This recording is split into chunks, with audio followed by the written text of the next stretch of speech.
Hello guys, দাদা এই ভিডিওটা বানিয়েছে, দেখুন কিভাবে মিমিক্রি করছে প্রসেনজিৎ আর রঞ্জিত মল্লিকের।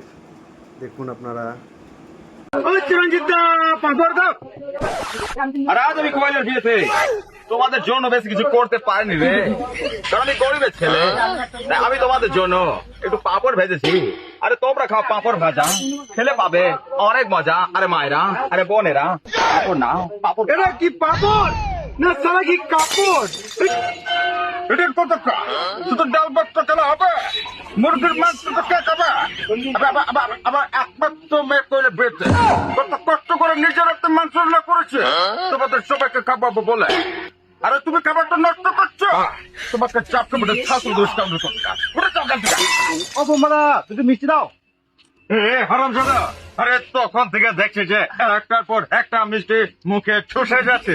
কেন বিয়ে বাড়িতে খাবো বলে কি 5 দিন না খেয়ে বসে ছেলে?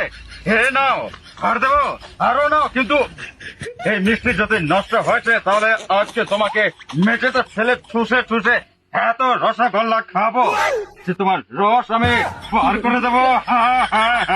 ও দইবালা, তুমি এইভাবে যাচ্ছ কেন? চোদ না, দই নেবে নাকি? হ্যাঁ একটু দাও। আরে মারা, দই খাবে তো এত লজ্জা পড় কি আছে? তুমি কি নতুন বউ নাকি মারা?